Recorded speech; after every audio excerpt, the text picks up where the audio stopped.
Well, gentlemen beware. Your girlfriends are going to ask you to take them to the movies this weekend. Why, you might ask? Well, there's really only one answer. For Timmy. Hey there guys, what's up? What is going on? It is Movie Review Mike 18 here, back with yet another movie review for you guys. In this video, I am going to be reviewing Beautiful Boy, starring Steve Carell and Timothee Chalamet. This film is directed by Felix Van Groeningen. Groeningen? I hope I'm saying that right. Fun fact, Felix Van Groeningen is actually a Danish director, primarily, and this is his first English language film debut. That's like me trying to tackle directing a film in like Japanese, you know? It's just a completely different language I do not know anything about, so that's good job. So guys, Beautiful Boy follows a very strained father-son relationship. We focus on Nick Sheft, played by Timothee Chalamet. He is a drug addict, and the film is not going to hide that or sugarcoat it or make it a very tame thing. This film is going to show you and showcase just how bad of a drug addict this kid really is. He is very, very heavy on crystal meth, and he grows an insane addiction to it. And his father, David Sheft, played by Steve Carell, is very concerned about his son and his well-being. He is very worried if maybe, you know, Timothee Chalamet doesn't answer his phone after it's been maybe a day or two of not hearing a word from him. He is a very worried father for all of the right reasons, as he's doing his best to sort of get his son the help he needs. But all in all, when you really look at it, once a person is suffering from drug addiction, it is really, really difficult to get him out of it, and that's exactly the route that the characters go down in this movie. This film is a very powerful, heartbreaking, and often dark look into the life of an addict. And the film is a very thoughtful examination of the consequential effects of the actions of the son on his family. What his father is sort of going through to sort of get him the help he needs is taking a massive toll on his wife and his other two children. And it raises the question of how much is too much? You know, how much longer can I do this? So I'm actually really glad somebody made a new film concerning this subject matter. I think it's been a while since we've had a film that solely focuses on drug addiction and the toll it takes on family life. I'm really glad because this is a very important issue that I know so many people go through. So many people. I myself have made a short film about drug addiction in the past and the relationship between a father and a son. So for that reason, I feel very connected to this material, you know. I've known people very, very close to me who have gone through a lot of the stuff that Timothee Chalamet goes through in this movie. It's damaging to that person's life, but it's also incredibly damaging to that person's family life as well. And this film explores both of those aspects in a really authentic and very effective manner. The performances, as far as they go, are incredible, and honestly what carried this film and make this film work as much as it does. I mean, Steve Carell kills it in this movie. This is just a guy that I'm really starting to grow to respect for all the different projects he's taking on.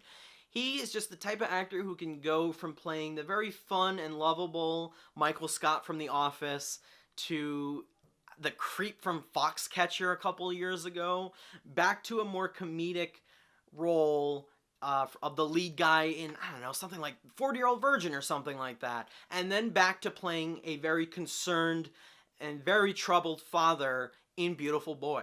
He's playing a very heightened, very fearful father who honestly has no idea in some moments what his son is going through. And if you honestly just try to put your head into the perspective of a father who doesn't know where their 19-year-old son is and has no idea what they're getting into, who is calling around local hospitals and trying to find out if his son was checked into a hospital in the last couple of hours. He has no idea where he is.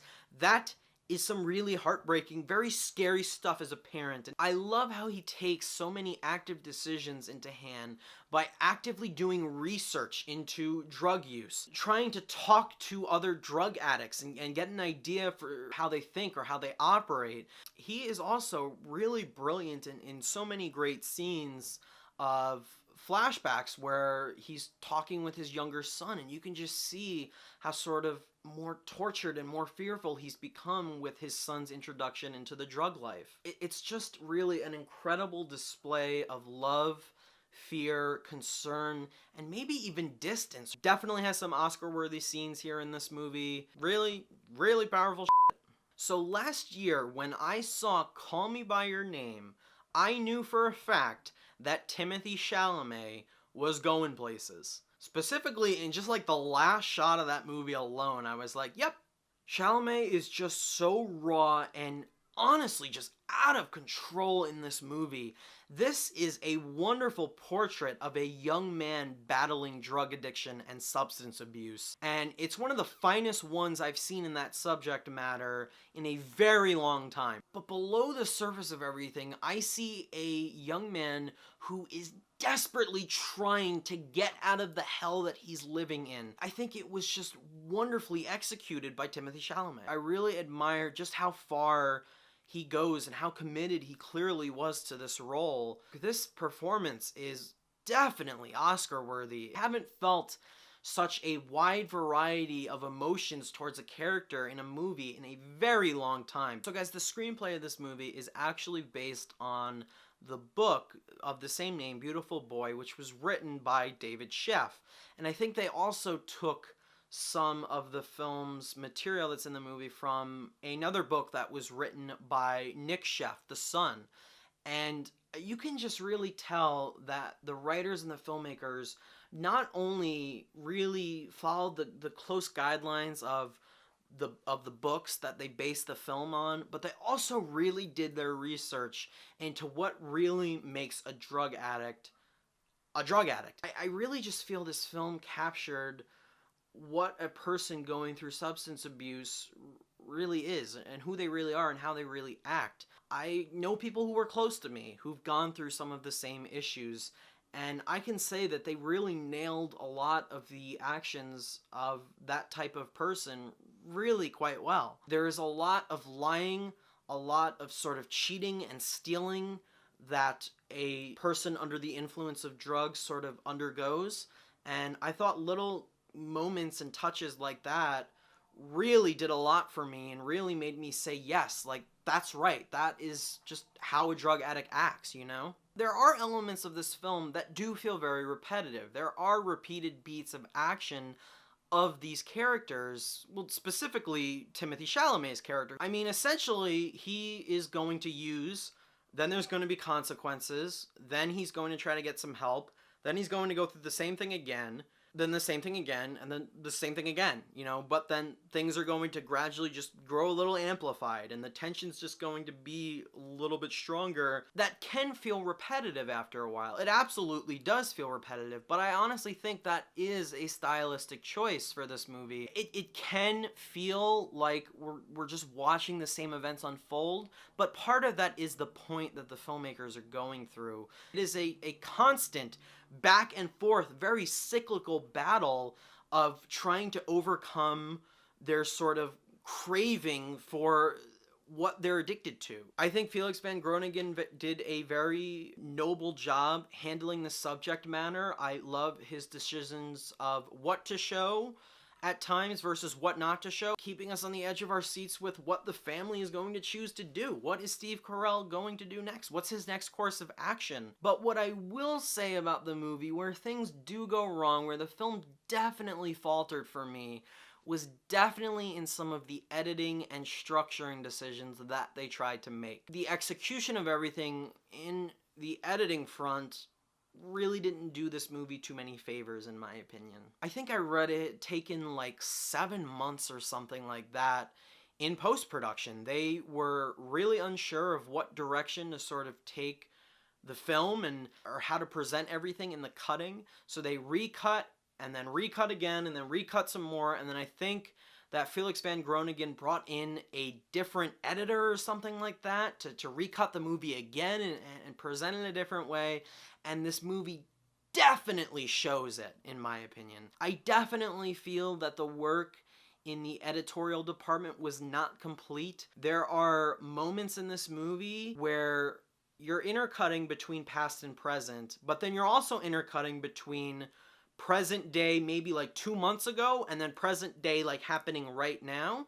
And sometimes you just have no idea when the sort of time period of the film is taking place. When you see Steve Carell hanging out with a young 8-year-old boy in some scenes, yes, clearly, that's the past. No shit. But in other moments, you can't help but feel a little confused, and the film definitely felt a little jarring, and it took me a few minutes to piece everything together. Maybe like 2 minutes into the scene, I'd be like, oh wait, this already happened. There was a lot of time jumping around, and that really is very reflective in the cut that they gave us. Some of the flashback sequences might not need to be there. There are a few times where I feel like the film is kind of hitting you over the head with, okay, look at this sad scene. This is supposed to be sad. It's in the past. Look at how much Steve Carell loved his son. Look at that. Look at that close family relationship. And then it just keeps showing those same sort of beats from the past over and over again. Also, a lot of people complained about some of the music choices in this movie. And by music, I mean like the score that they use and just the soundtrack in general. And I do feel it was odd. Like maybe there were points where they played like more so like classical, like oldie music. And I really just was like, why? Like I was questioning it. The thing that's bothering me the most, I think, about the music is I don't understand the intention behind using the certain pieces that they did use. But that's not saying that this is a terrible film. It's really not by any means. Like I said, this is a really powerful and effective story and look into the life of a drug addict and the very desperate, drastic effects it has on the life of a family, specifically on a father-son relationship. It has really immaculate performances from really the whole cast, specifically Steve Carell, though, and Timothee Chalamet, who are definitely Oscar-worthy. This is definitely a very difficult film to watch, but it's also very important in what it touches upon.